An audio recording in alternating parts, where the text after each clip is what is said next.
বন্ধুগণ,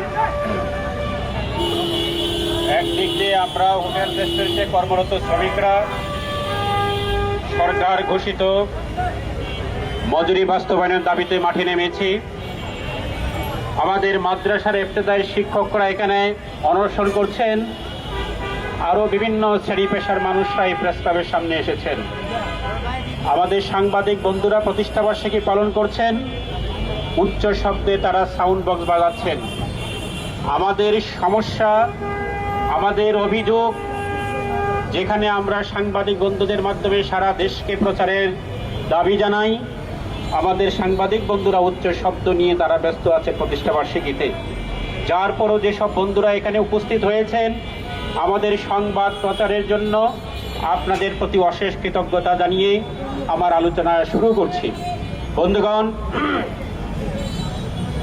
আমাদের সারা বাংলাদেশের প্রায় 30 থেকে 35 লক্ষ হোটেল রেস্টুরেন্টে কর্মরত শ্রমিক কর্মচারী রয়েছেন।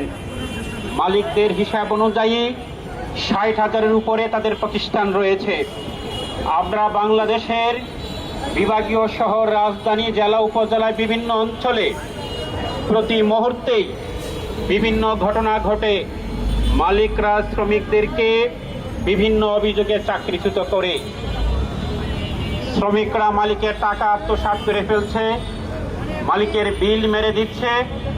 এই রকম অভিযোগে আমাদের অনেক শ্রমিকের প্রতিদিন চাকরি যায়। আমাদের অনেক শ্রমিক ভাই লাঞ্ছিত হয়। আইনের দৃষ্টিতে এটি একটি ফৌজদারি অপরাধ। আইনের দৃষ্টিতে এটাও ফৌজদারি অপরাধ।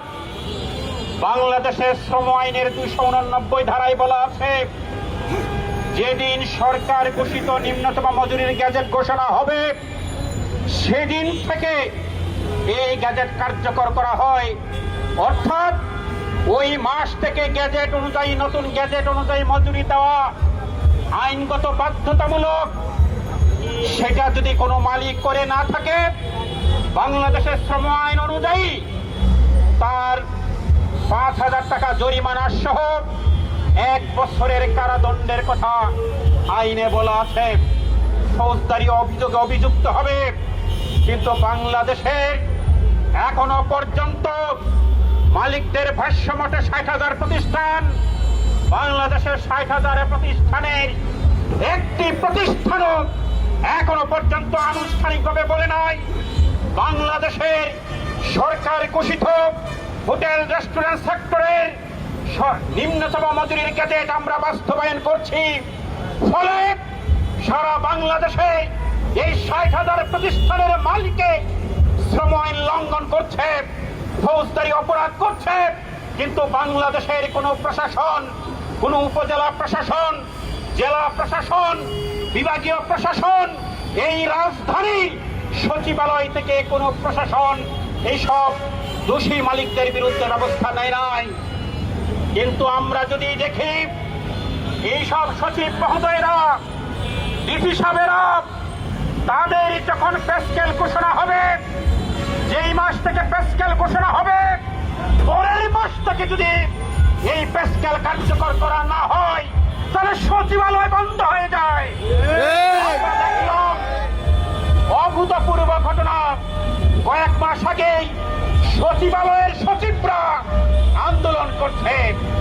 সুতরাং বাংলাদেশের আজকের সচিবরা আন্দোলন করছে, পুলিশ আন্দোলন করে, সরকারি কর্মচারীরা আন্দোলন করে। আমরা সাধুবাদ জানাই যারাই তাদের অধিকারের জন্য লড়াই করবে। আমরা সাধুবাদ জানাই সকলের ন্যায়সঙ্গত লড়াইয়ের পাশে আমরা আছি।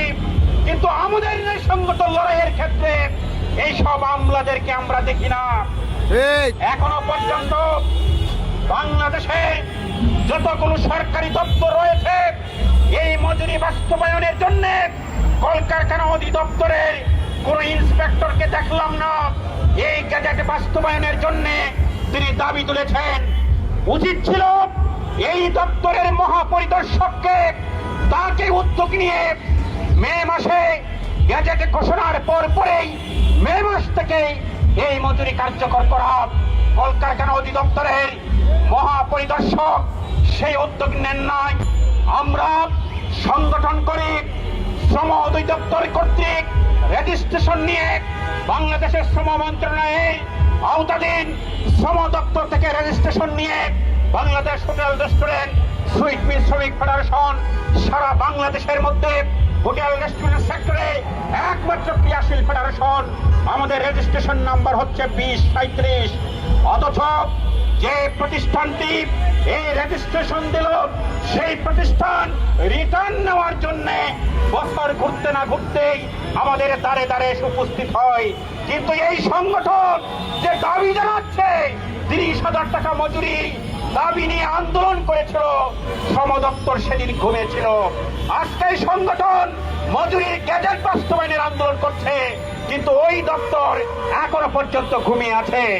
নামে শ্রম দপ্তর, কাজ হচ্ছে মালিকদের দপ্তর। মালিকদের স্বার্থ বাস্তবায়ন হয়, মালিকরা যা চায়, মালিকরা যদি চায় এই সংগঠন বাদ দিতে হবে, ওই দপ্তর বাদ দিয়ে দেয়। এক সময় আমাদের সংগঠন ছিল ঢাকা মহানগরী হোটেল রেস্টুরেন্ট মিষ্টি বেকারি শ্রমিক ইউনিয়ন।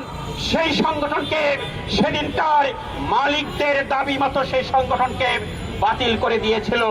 সুতরাং আজকেও মালিকদের কথায় এই দপ্তর আমাদের বিরুদ্ধে ব্যবস্থা নিতে পারে, কিন্তু বাংলাদেশের শ্রমিক শ্রেণী যে লড়াইয়ের মাঠে নেমেছে সেই লড়াইয়ের মাঠ থেকে আওয়াজ তুলতে চায়। দপ্তর শুধু নয়, বাংলাদেশের রাষ্ট্রযন্ত্র যদি শ্রমিকদের বিরুদ্ধে দাঁড়ায়, এই বাংলাদেশের শ্রমিক শ্রেণী সারা পৃথিবীর শ্রমিক